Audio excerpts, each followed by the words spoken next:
말씀 함께 찾아보겠습니다. 말씀은 출애굽기 12장 15절에서 20절까지의 말씀입니다. 출애굽기 12장 15절에서 20절까지의 말씀, 저희 여러분이 한 줄씩 교독하고 마지막 절 함께 읽겠습니다. 너희는 이래 동안 무교병을 먹을지니 그 첫날의 누룩을 너희 집에서 제하라. 무릇 첫날부터 일곱째 날까지 유교병을 먹는 자는 이스라엘에서 끊어지리라. 너희에게 첫날에 있으니 먹을 첫째 날에도 성회가 되리니 너희는 이 두 날에는 아무 일도 하지 말고 각자의 먹을 것만 갖출 것이니라. 너희는 무교절을 지키라. 이날에 내가 너희 군대를 애굽 땅에서 인도하여 내었음이니라. 그러므로 너희가 영원한 규례로 삼아 대대로 이 날을 지킬지니라. 첫째 달 그날 여름날 저녁부터 20일일 저녁까지 너희는 무교병을 먹을 것이요 이래 동안은 누룩이 너희 집에서 발견되지 아니하도록 하라. 무릇 유교물을 먹는 자는 타국인이든지 분국에서 난 자든지 막론하고 이스라엘 회중에서 끊어지리니 너희는 아무 유교물이든지 먹지 말고 너희 모든 유하는 곳에서 유교물을 먹을지니라. 아멘. 기도하겠습니다. 사랑의 은혜가 풍성하신 하나님 감사드립니다. 거룩한 주일날 마지막까지 우리를 사랑하여 주셔서 저녁에 이렇게 나와 예배 드릴 수 있게 해주심에 감사드립니다. 아버지, 예배 드리는 손길들 가운데 하나님 임재하여 주시고 하나님의 말씀이 있게 하여 주시며 하나님의 음성이 들려지는 시간 되게 하여 주시옵소서. 하나님 아버지, 우리의 다른 마음이 품어지는 시간이 아니라 오직 주의 성령 안에서 같은 마음 되게 하여 주시고 하나님의 두루마리의 말씀이 이 시간 선포되어지고 우리의 귀에 들려지고 우리의 마음속에 그것이 하나님의 말씀으로 받아들여지게 주님 붙잡아 주시옵소서. 주여 지혜를 더하여 주시고 주의 권능의 팔로 붙잡아 주시옵소서. 하나님께서 성령님 이 시간 보내주셔서 절한 자와 듣는 자 동일하게 은혜 받게 하여 주실 것 믿사오며 살아계신 예수 그리스도 이름으로 기도드렸습니다. 아멘. 할렐루야. 오늘도 하나님의 말씀이 이 시간까지 나온 모든 성도님들께 함께하기를 간절히 소망합니다. 오늘의 말씀은 저번 주에 유교절과 이어지는 무교절, 6월절과 이어지는 무교절에 대한 말씀입니다. 6월절에 이런 세세한 부분들을 하나님께서 하나하나 제정하시면서 그리고 명령하시면서 이스라엘 백성들과 언약을 체결했다면 오늘 말씀의 무교절의 내용은 하나님이 자신의 백성이 이스라엘 백성이 하나님 자신의 백성임을, 하나님의 기업과 분기심을, 그 소유이심을, 하나님의 소유임을 주장하고 나타내고 계시하는 것이 바로 오늘 무교절의 말씀의 핵심 내용입니다. 무교절이라는 것은 그 무교물, 무교병 등을 먹는 그러한 날입니다. 여기서 무교라고 하는 것은 없을 무자인데요. 없을 무자에 발효할 때의 그 효자입니다. 그런데 이 효자가 사실 교자로 같이 쓰인다고 해요. 한문상으로. 그래서 발효할 때의 효자예요. 그래서 발효를 시키지 않은 음식이라는 겁니다. 무교라는 것은. 그러한 음식들입니다. 이것은 이스라엘 백성들이 그 당시 문화 속에서요. 보면 갑자기 찾아온 손님들이 있잖아요. 왜 지금같이 냉장고가 있는 것이 아니고 이렇게 음식을 잘 보관할 수가 없어서 음식을 가지고 있어야 되는데 그 가지고 있는 것들을 오래 두고 먹을 수가 없단 말이에요. 그래서 먹을 때는 정성스럽게 누룩을 넣어서 발효를 시켜서 먹는 것은 준비되었을 때, 우리가 이날은 이렇게 해서 준비되어서 식사를 할 거야 라고 하지 않은 이상 갑자기 손님이 들이닥쳤을 때에는 발효시키거나 오랜 시간을 두고 음식을 해야 되는 것들을 내어줄 수가 없잖아요. 그때 내어주는 음식이 무엇이냐면 무교병이라는 음식인 거예요. 그게 무교병의 음식들이라는 거예요. 무교물, 무교병 등의 이러한 음식들이 바로 손님들이 갑자기 오면 지금의 우리 같으면 배달 음식을 시켜 먹거나 아니면 냉장고에 보관되어 있는 음식들을 꺼내서 차리거나 그렇게 할 텐데 그것이 아니라 급하게 차려야 될 때 빠르게 만들 수 있는 게 바로 오늘 나오는 무교병과 무교물이라고 하는 음식들이라는 거예요.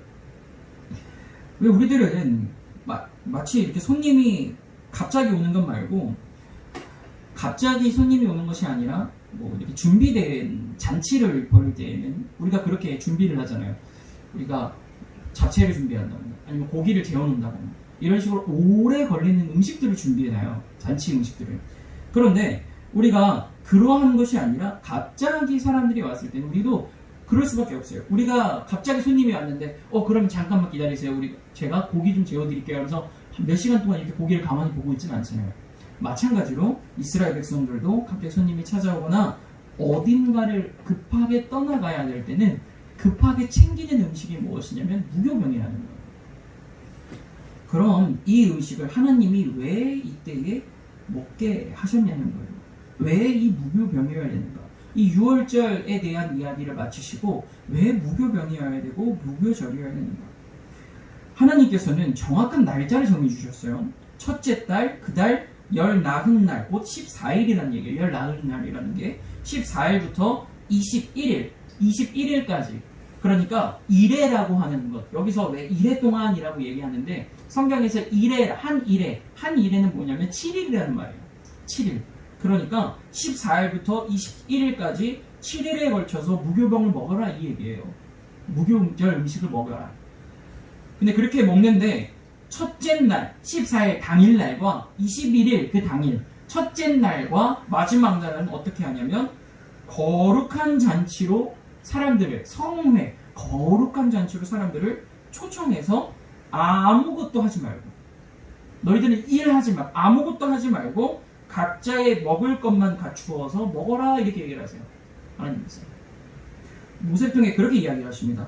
이것은 이스라엘 백성들이 지금까지 지키고 있는 절기예요. 무교절이라는 건 굉장히 중요한 절기입니다. 이 사람들에게는 자신들이 출애굽을 했다는 것을 기억하는 6월절 그 하나님의 거룩 가운데에서 우리를 구원해 주셨다는 6월절도 있지만 출애굽의 사실 본질상의 의미는 어디에 무슨 절기에 더 의미가 있냐? 무교절에 있다는 거예요. 6월절은 하나님이 우리를 그 재앙 가운데에서 구해 주셨다는 의미가 있고 무교절은 어떤 의미가 있냐? 출애굽시켜 주셨다. 출애굽시켜 주셨다라는 그 의미를 담고 있는 게 무교절. 그럼 왜 하나님이 정말 그 딱 정해진 시간 첫째 달 그 14일부터 17일 그 7일 동안 딱 그때를 정해주시고 그 무교병을 먹게 하시는 거예요. 갑자기 손님이 왔을 때 내놓는 음식이고 어딘가를 급하게 떠나가야 될 때 챙기는 음식들인데 왜 무교병이어야 하고 왜 그때여야 합니까? 우리가 그것을 생각해보면 알 수가 있는 것이 한 가지 있는데 무엇이냐? 바로 그 음식 속에 하나님의 주권이 담겨져 있음을 우리에게 알려주고 있다라고 하는 거예요. 제가 이 말씀을 한 번 보고 두 번 보고 세 번 보고 계속 읽어봤어요. 그리고 써보고 계속 써보면서 이게 무슨 의미일까를 계속 생각해봤어요. 왜 성경에서 하나님이 이때에 이 음식을 먹었어야만 했을까?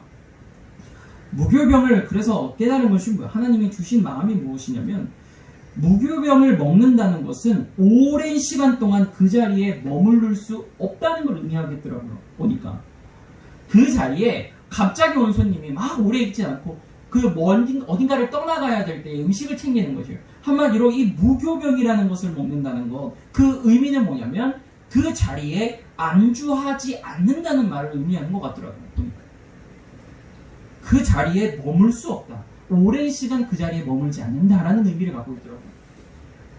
그리고 곧 떠나가야 함을 거기에 그 음식에 담기고 있다는 거예요.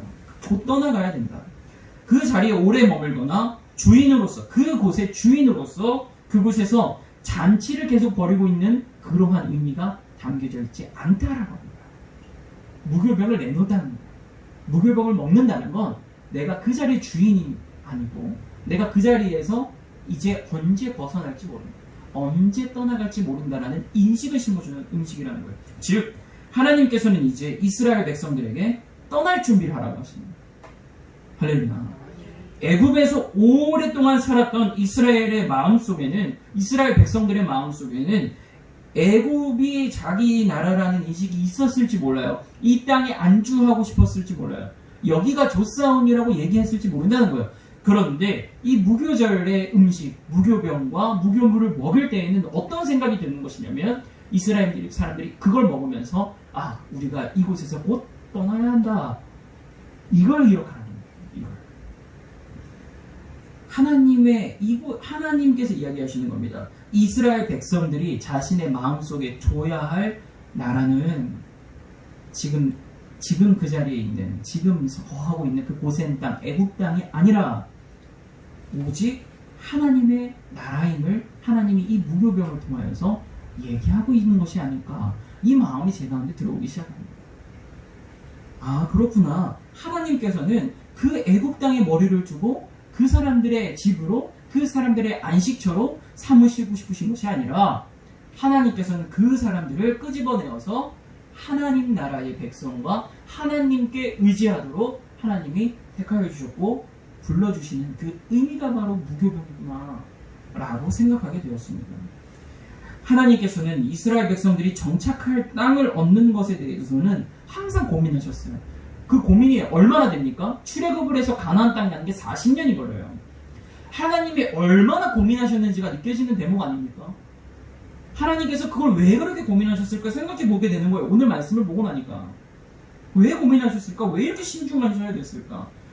이 사람들이라는 게, 사람들이요, 소유를 가지게 되고 자기 땅을 갖기 시작하면 사람들이 하나님을 떠나 살기 시작하고 타락하기 시작하는 거예요. 그러한 모습을 계속 보고 있는 거예요, 사람들이. 아브라함과 롯을 보십시오. 아브라함과 롯을 보면 그 사람들이 어떻습니까? 양떼가 많아지다 보니까, 재산이 부유해지다 보니까 자기 가축, 양을 먹이는 사람들끼리, 목자들끼리 싸운단 말이에요. 원래는 안 싸웠어요. 그리고 이삭을 보십시오. 이삭이 왜 거기서 왜 싸우게 되냐? 이삭이 싸운 게 아니라 쫓겨나게 됐는데 왜 쫓겨나냐? 자기 우물을 가질 때 쫓겨나게 된다는 거예요. 사람들의 심리가 그렇다는 거예요. 무언가 소유가 있기 시작하면 어떤 모양으로든 남들과 다른 사람들과 대립하게 되어 있고 부딪히게 되어 있고 타락하게 되어 있고 그것으로 인하여서 무너지게 되어 있다는 거예요. 그래서 하나님께서 무엇을 택하셨냐? 무교절이라는 걸 택하신 거예요. 무교절을 통하여서 너희가 언제든지 지금 서 있는 그곳을 떠날 수가 있다. 너희가 지금 언제든지 그 자리에서 떠날 수 있다. 이 얘기를 하고 있는 거예요. 너희가 지금 거기에 뿌리를 두고 살아가는 것 같아 보이지만 그렇지 않다. 언제든지 내가 너희를 이동시키면 너희는 그곳을 떠나야 된다라는 의미를 담고 있는 거예요. 무교절을. 하나님이 명령하시면 언제든지 그곳을 벗어나야 되고 하나님이 명령하신 곳으로 가야 된다. 그렇게 하나님이 이스라엘 백성과 하나의 또 다른 언약을 맺고 계신 거예요.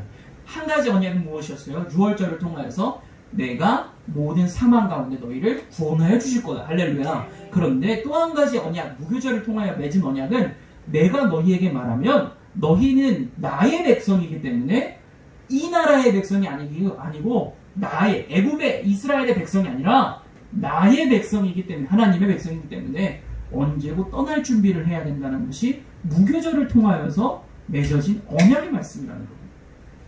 하나님 그렇게 이야기하고 계신 겁니다. 이것은 우리 인간이 소유를 가지기 시작하면 그 욕심이 끝도 없이 팽창해 가고 계심을 누구보다 더 잘하시는 하나님께서 맺으신 언약이라는 거예요. 우리가 그러한 욕심을 가지고 땅을 정복하기 시작하고 그 땅들을 우리 기업으로 삼고 우리가 그런 것을 가지고 우리 분깃으로 삼으면서 욕심을 내기 시작하면 우리는 어떻게 되냐면 하나님에게서 멀어질 수밖에 없다는 거예요. 그걸 하나님이 누구보다 더 잘하셨다는 거예요. 우리의 머리털 하나까지도 세시는 하나님이 나보다 나를 더 잘하시는 주님이 알고 계신다라고 하는 것이죠. 그래서 무교절이라는 게 필요하다는 거예요. 하나님은 사람을 지으셨습니다. 그래서 사람보다 사람을 더 잘 아세요. 그 사람의 속성을 누구보다 잘 알고 계세요. 우리가 어떤 소유를 가지고 분깃과 기업을 가질 때에 절대 흔들리지 아니할 증표로서 무교절을 주시는 거예요. 너희가 땅을 가져도, 아무리 분깃을 가져도, 아무리 너희의 소유가 생겨도 결코 잊어버리지 말아라. 내가 너희 하나님이고 너희는 나의 백성이다. 이걸 잃어버리지 말라는 의미가 무교절이라는 거예요. 너희가 지금 손에 쥐고 있지만, 지금 너희가 그 땅을 밟고 주인 행세를 하고 있지만 그것이 언젠가 하나님이 들고 일어나면 너희는 떠나야 된다는 거예요. 언제든 떠나야 된다는 거예요. 그래서 그 흔들리지 아니할 증표로 무교절을 세우시며 1년에 한 번 7일 동안 무교병을 먹고 무교분을 먹으면서 언제든지 우리가 떠날 수 있다. 우리가 떠날 준비를 한다. 이걸 먹을 때 갑자기 우리가 이 음식을 가지고 어디든지 가야 된다. 급하게 준비할 수 있는 음식들을 먹는 거예요. 그때 언제든지 우리가 하나님 말씀하시는 곳으로 갈 수 있어야 한다라고 하나님이 오늘 말씀을 통해 우리에게 전해주고 계신 말씀이라는 겁니다. 자, 그러면 이 말씀은 구약시대의 무교절의 이스라엘의 절기예요. 그럼 우리가 그러면 이 무교절을 똑같이 동일하게 따라가야 되냐? 이게 우리나라 절기상으로 보면 대충 3, 4월 정도라고 해요. 3, 4월 정도. 왜냐면 이제 부활절 이때를 기점으로 생각을 해보면 뭐 6월절과 무교절 이거를 대충 맞춰보면, 왜냐면 예수님께서 6월절 그 안식일 무교절 첫날에 최후의 만찬을 하셨거든요. 그러니까 그때를 대충 생각해보면 뭐 4월 뭐 이렇게 해서 우리도 그 무교절 지켜야지 이렇게 상상할 수 있어요. 그런데 그런 것이 아니라는 거예요. 우리가 성경 말씀을 자세히 읽어봐야 된다는 것입니다. 이것은 이제 구약 시대를 넘어왔어요. 이미 구약의 말씀이 예수 그리스도를 통하여서 끝나고 구약의 시대가 우리에게 새로운 완성, 율법의 완성과 함께 새로운 하나님의 말씀이 예수 그리스도를 통하여서 임하게 된 거예요. 그 이전의 말씀이 새롭다라는 표현보다는 완성되어서 우리에게 임했다는 거예요. 그래서 우리는요, 이 무교절을 절기라기보다 성경 말씀을 통해 새롭게 우리가 이해해야 돼요. 이 무교절이라는 것을 그 절기로만 생각하는 것이 아니라 우리가 이 의미를 가지고 하나님이 언제든 우리를 떠나게 하실 수 있다. 우리가 손에 쥐고 있는 것들, 땅에 밟고 있는 것들, 가지고 있는 것들을 포기하고 나아가야 되는 그 믿음을 가지고 왔을 때에 신약시대에서 예수님이 어떻게 하시는가를 봐야 된다는 거예요. 이 마태복음 26장에 나옵니다. 예수님께서는 무교절의 첫날에 무엇을 하시냐면 제자들과 만찬을 즐기세요. 그래서 그것을 위해서 준비하십니다. 무교병을 먹고 무교물을 먹는 그 무교절 절기를 준비하세요. 그때가 그 유명한 그 성화가 있는 최후의 만찬이라는 그림이에요. 그때 이루어지게 되는 거예요. 왜? 제가 말씀드렸잖아요. 무교절의 첫날, 7일 동안 하는 첫날 성회를 하고 마지막 날 성회를 한다고 했잖아요. 그러니까 첫째 날 잔치를 한 거예요. 그의 율법을 그 말씀을 따라서 예수님이 함께 제자들과 첫째 날에 아무것도 하지 않고 같이 잔치, 만찬을 벌인 겁니다. 같이 만찬을 벌인 겁니다. 그렇게 하시면서 예수님이 어떻게 하십니까? 내 살을 먹어라. 내 피를 마셔라. 이는 내 새 언약의 피다. 이 얘기를 하시잖아요. 이것을 가만히 묵상해 보는 것입니다. 이것이 무엇일까? 이 무교절과 함께 이어지는데, 그러면 이것을 우리가 해석해 봐야 되잖아요. 이것을 알아야 되잖아요. 예수님이 이 말을. 그러면 이것이 무엇인가? 예수님께서 자신의 살과 피를 내어주셨다.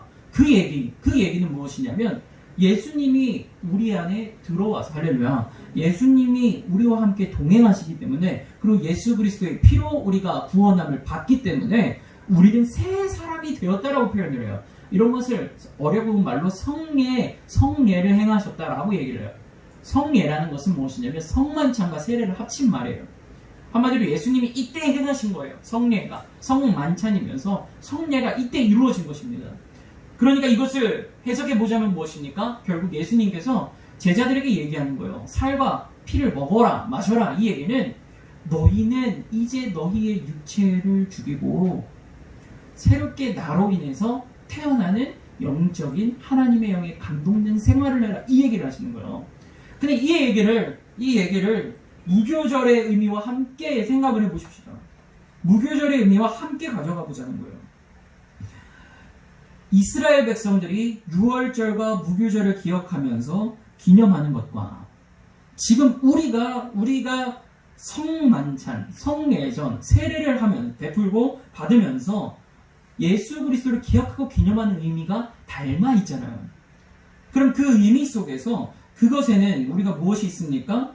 무교절이나 6월절, 그리고 우리가 지금 받는 성만찬, 세례, 무슨 동일한 것이 있습니까? 결국 예수님이 우리를 구원해 주셨다. 하나님이 우리를 구원해 주신다. 6월절의 의미와 성만찬의 의미, 뭐 이런 것들이 하나님 우리를 구원해 주신다. 그리고 더 중요한 것은 무엇이냐? 우리의 죄를 대신 짊어지셨다. 이것이 중요한 것이에요. 그런데 오늘 무교절을 통하여서 동일하게 예수님도 그렇고 하나님께서도 무교절을 통하여 말씀하신 건 무엇입니까? 언제든 너희가 그 땅을 벗어나서 내가 명령한 곳으로 갈 수 있다라는 얘기를 하셨잖아요. 무교절을 통하여. 그럼 예수님이 이 세례를 베푸시고 예수님이 이 성만찬을 베푸시면서 우리에게 무슨 말을 하고 싶으신 걸까?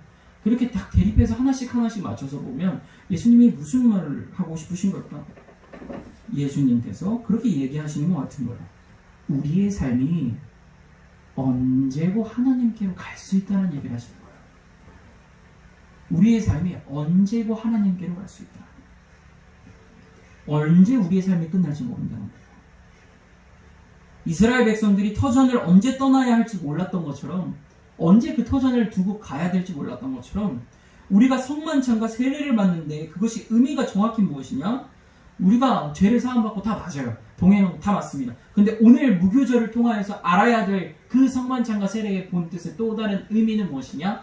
너희가 언제고 죽을지를 모른다라는 얘기를 하시는 거예요. 근데 그거 사실 예수님과 성만찬을 함께한 사람들에게만 적용되는 건 아니에요. 온 전 지구에 있는 모든 사람들이 마찬가지입니다. 언제 죽을지는 아무도 몰라요.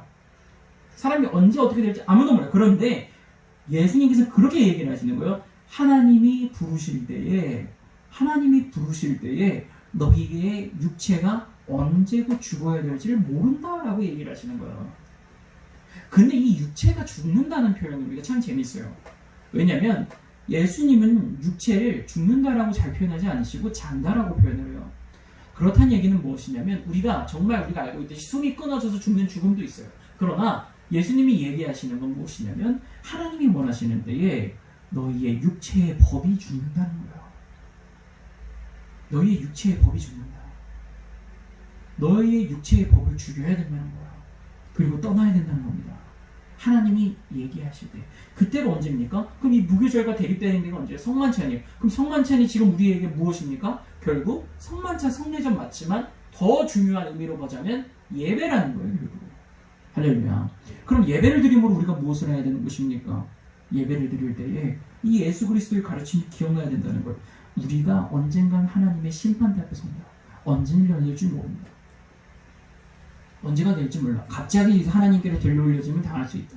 또 한 가지는 내가 육체의 법을 언제 죽여야 될지 모른다. 하나님이 명령하신다 나에게. 라고 얘기를 하는 것이에요. 우리가 이것을 기억하지 않고 하나님의 백성임을 잃어버리고 육체의 법을 죽이지 않고 또 하나님 부르실 때에 그것에 순종하지 아니하는 그러한 사람들이 된다면 하나님이 육체의 법을 이제 죽이고 따라와라. 하나님이 너 이제 육체의 법을 죽여라. 네가 가지고 있는 탐욕과 욕심과 모든 분노와 짜증과 모든 시기와 질투 이러한 모든 것들을 다 버리고 이제 날 따라와라. 라고 하는 얘기 하시는데 그때에 하나님을 따라가지 아니하면 어떻게 되냐? 오늘 말씀 시작에서 그렇게 얘기를 하고 있는 거예요. 이스라엘에서 끊어진다. 이스라엘에서 끊어진다. 근데 이 얘기는 결국 무엇입니까? 하나님의 백성에서 끊어버리신다. 또 다르게 표현하자면 결국 하나님과의 언약이 파기된다는 걸 얘기하는 거예요. 약속이 파기가 된다는 거예요. 하나님과 약속했던 게 이것이 꽝 하고 안 된다는 것이에요. 언약의 파기가 무엇입니까? 결국 하나님은 우리를 구원해 주실 근거를 잃어버리신다는 거예요. 구원해 주실 이유가 없어지신다는 거예요.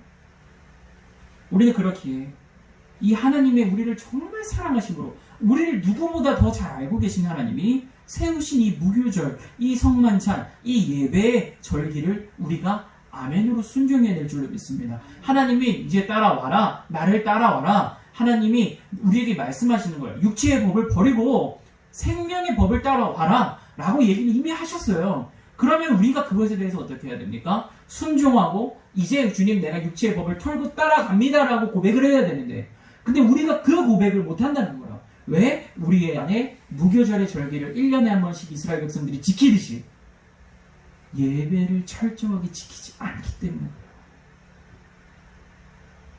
그 사람들이 1년에 한 번씩 장난하는 게 아니에요. 7일을 꼬박 지킵니다. 그걸 생각하며 기억하고 기념하는 거예요. 마찬가지입니다. 예배도 마찬가지예요. 예배를 드릴 때마다 우리가 이 생각으로 우리가 이것으로 기억하고 기념하지 아니하면 우리는 하나님이 말씀하시는 것에 따라 순종할 수가 없어요. 왜냐하면 우리는 원래 본질성 진노의 자녀이기 때문에 하나님이 그걸 알고 계시기 때문에 그래서 예배를 만드는 거예요. 그래서 예배를 하는 겁니다. 예배를 드리는 거예요. 하나님이 우리를 사랑하시기 때문에. 근데 놀라운 사실은 하나님이 원래는 예배가요 우리가 주님께 드리는 거예요. 주님께 드리는 거예요. 찬양하는 겁니다. 주님의 높이심을 찬양. 그런데 하나님이 그것에 대한 보답으로 너무나 우리에게 큰 은혜를 주신다는 거예요. 이렇게 예배를 통해 하나님 기억하게 하시고, 할렐루야, 구원의 언약을 이루어가게 하시고, 하나님이 또한 우리를 너무 잘하셔서 우리가 타락해 갈 걸 아셔서 그걸 붙잡을 수 있는 장치로 예배를 우리에게 삶으로 주신다는 겁니다. 우리가 그래서 기억해야 됩니다. 그리고 이스라엘 백성들이 누리지 못했던 상급이 우리에게 마태복음 26장 이하의 말씀을 통해서 있어요. 저는 이 말씀을 보면서 과연 이걸 얘기해도 될까라고 하는 생각이 들었어요. 왜 그러냐면 이런 얘기를 제가 사실 잘 들어본 적이 없어서 제가 이단 시비가 될까봐 얘기를 못하겠는 거예요. 근데 그러다가 하나님 이게 진짜 맞아요? 이게 진짜 맞아요? 생각하는 말씀이었어요. 이 말씀을 가만히 묵상하면서 꼬리에 꼬리를 물면서 계속해서 주님이 마음을 주시는데, 그래서 결국 우리들이니까 그래서 하나님이 또 들을 게 있는 자에게 주님 말씀을 주시라고 하시는 거니까 꼭 들어야 되는 말씀을 선포해야 되니까 이 말씀 마음을 주시는데, 마태복음 26장 이하의 말씀 보면 아까도 말씀드렸지만 무교절이 시작됩니다. 그래서 성만찬이 이루어져요. 최후의 만찬이. 그리고 나서 세 보십시오. 성만찬은 목요일입니다. 금요일날 예수님 십자가를 지세요. 토요일날이 안식일이고 그 다음에 그 안식 후 첫날 주일날 예수님 부활하세요. 자 보십시오. 4일이에요. 자 첫날이 지났어요. 목요일. 그럼 성회를 했잖아요. 거룩한 만찬이 있었잖아요. 근데 둘째, 셋째, 넷째가 부활절이란 말이에요. 그 얘기는 무엇이냐면 우리 시간 기준으로 이거에 맞는 건지 모르겠지만 제 안에 그 은혜가 임한 거예요. 월요일, 화요일 이게 남은 거예요. 아직 이 월요일, 화요일이 남은 거예요. 그리고 나서 수요일, 목요일. 왜 우리가 일주일 7일을 세잖아요. 마찬가지로 아직 목요일날 잔치를 14일날 버리면 21일날 딱 그 7일 뒤에 또 버려야 된다고 얘기를 하셨잖아요. 그러면 그 다음 주에 여기까지가 왔으면 그 다음 주에 뭘 해야 되냐면 잔치가 일어나야 된다는 거예요. 이게 이해가 가십니까? 왜냐하면 하나님께서는 이 무교절의 율법을 제정하실 때 7일 동안 이루어진다고 얘기를 하셨잖아요. 7일 동안.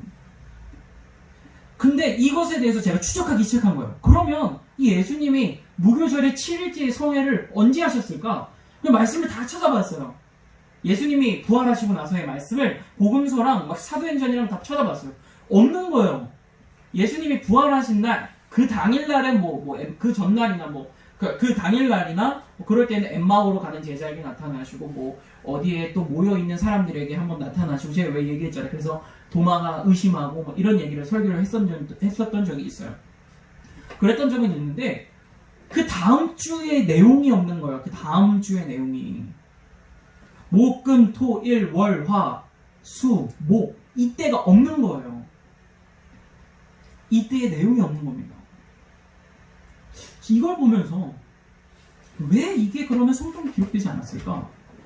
분명히 무교절은 첫 번째 성회가 있고 마지막 날 성회가 있는데 왜 예수님은 그 마지막 성회를 제자들과 함께 하지 않으셨을까? 근데 만약에 했으면 그렇게 절기를 중요하게 여기는 사람들이, 그 마태복음은요 유대인들을 대상으로 쓴 거예요. 그럼 이걸 보고요 유대인들이 뭐라고 생각하냐면 왜 마지막 날 절기가 없지? 이렇게 생각한단 말이에요. 그 사람들은 평생을 1년에 한 번씩 무교절을 보냈던 사람들이에요. 그러면 잠깐만, 왜 무교절이 7일째가 얘기가 없지? 왜 7일째가 없지? 라고 생각했어요. 정상이에요. 유대인들이 보기에. 그럼 저는 생각했어요. 왜 이게 성경 말씀에 기록되지 않았을까? 왜 7일째 성회가 일어나지 않았을까? 이걸 가만히 묵상하고 하나님께 기도를 하다 보니까 우리가 이것을 무엇으로 받아들이냐? 예수님의 그 40일 동안의 행적을 추적해봐도 안 나오고, 그러다가 마음에 감동된 것이 무엇이냐면 무교절을 기억하고 기념하는 예배를 온전히 드리고, 할렐루야, 예배를 온전히 드리고 주님을 기억하는, 그래서 주님이 언제든지 나를 따라오라라고 얘기했을 때 우리가 가진 걸 두고 떠날 수 있는 온전한 하나님의 백성된 자녀들에게 예수님께서 함께하는 7일째의 거룩한 성회가 있다라고 하는 거예요. 자, 그것을 생각해 보니까 예수님이 무엇을 우리에게 약속하셨냐? 내가 다시 올 걸 약속하셨구나. 이걸 깨닫게 됩니다. 예수님의 시간의 차원이 예수님께서 우리에게 7일째 성회를 약속하고 계십니다. 7일째 잔치가 우리에게 준비되어 있구나. 근데 그 잔치가 뭐겠어요? 계속 말씀을 보는데 그냥 말씀의 실타래가 풀리는 거야. 이것이 바로 새하늘과 새 땅이 오고 계시록에 예수님께서 어린 양이 되어서 모든 심판이 끝난 후에 하나님의 백성들과 천년왕국을 이어가실 때에 그때의 천국 잔치가 바로 여기서 이루어지는구나 라는 생각이 들게 된 거예요. 그래서 우리가 이 말씀을 보니까 예수님은 이미 이 부활하시고 나서도 우리에게 약속을 주시고 가셨구나. 약속을 이미 우리에게 주시고 가셨구나. 이게 우리에게 생각이 드는 거예요. 마음속에. 약속은요, 한 사람이 기다리는 게 약속이 아니에요. 무엇입니까? 같이 기다려야 약속이에요. 예수님이 이미 기다리고 계시는 우리를. 우리가 그 무교절을 온전히 하루하루 지켜나가기를. 근데 말씀에 있잖아요. 1000년이 하루 같고 하루가 1000년 같다. 근데 이 말씀까지 해석이 되는 거예요. 우리가 예배를 온전히 드리지 못하면 그것을 1000년의 예배를 드려도 무교절 하루가 셈이 되지 않는 거예요. 1000년의 예배를 드려도 우리가 온전히 하나님이 말씀하신 예배자의 모습으로 드리지 못하면 우리는 1000년의 예배를 드려도 그 무교절에 하루도 셈하지 못해서 예수 그리스도의 약속이 이루어질 수가 없다라고 합니다. 이걸 보니까 우리가 약속을 만나고 할렐루야 주님 앞에 나와서 주님의 그 잔치에 참여하려면 우리의 예배를 온전히 드려야 됩니다. 우리가 하나님을 따라서 살아가는 삶에 거짓이 있어서는 안 됩니다. 하나님이 가라 하실 때 갈 수 있는 믿음이 우리 가운데 있어야 되는구나. 그 약속이 예수님이 기다리고 있는 약속이구나. 이걸 깨닫게 됩니다. 사랑하는 성도님들, 주님이 여러분들과 약속하셨습니다. 그래서 여러분들도 어떻게 하셔야 되냐? 주님의 그 약속을 기억하고 그 약속을 기다려야 된다는 거예요. 그래서 하루하루를 예배 가운데에 살아있는 예배를 드리고 할렐루야 주님이 여러분들을 구원하셨다는 사실과 십자가의 대속의 사건과 언제든지 내가 주를 따라 걸어갈 수 있는 그 무교절의 의미를 살린 예배가 여러분들의 삶 가운데 있어야 될 줄로 믿습니다. 그때가 차면 그때가 이르면 그날이 도적같이 주님이 오실 것을 우리는 알고 믿고 순종하고 우리가 그것을 기다려야 될 줄로 믿습니다. 이것으로 우리의 마음에 온전히 하나님을 향한 마음으로 주를 향한 사랑으로 세상의 어떤 아까 찬양했듯이 고백과 조롱과 모든 그런 것들 가운데서도 신앙의 절개를 지켜 흔들림 없는 믿음으로 예배를 온전히 섬기는 저와 모든 성도님들 되시기를 간절히 소망합니다. 기도하겠습니다. 사랑과 은혜가 풍성하신 하나님 감사드립니다. 하나님 아버지께서 함께하여 주시는 말씀이 있을 줄로 믿습니다. 하나님 아버지 우리가 그 말씀 가운데 살아갈 때에 주의 거룩한 말씀을 붙잡고 살아갈 수 있게 해주시되 아버지 우리가 신앙의 마음이 아버지 정말 주님 앞에 거짓의 신앙의 마음이 아니라 한번 신앙생활을 했던 것 주님이 약속하시는 것처럼 우리가 주님의 마음으로 고백하게 하여 주시고 아버지 주님께서 약속하신 걸 이뤄가실 때에 우리를 부르실 때 따라갈 수 있는 믿음의 아버지 결단이 있는 우리가 되게 하여 주시옵소서. 주께서 함께 하여 주실 것 믿사오며 살아계신 예수 그리스도의 이름으로 기도드렸습니다. 아멘. 하늘에 계신 우리 아버지여 이름이 거룩히 여김을 받으시오며 나라가 임하옵시며 뜻이 하늘에서 이루어진 것 같이 땅에서도 이루어지리이다. 오늘날 우리에게 일용할 양식을 주옵시고 우리가 우리에게 죄 지은 자를 사하여 준 것 같이 우리의 죄를 사하여 주옵시고 우리를 시험에 들게 하지 마옵시고 다만 악에서 구하옵소서. 나라와 권세와 영광이 아버지께 영원히 있사옵나이다. 아멘. 감사합니다. 하나님 앞에 감사합니다.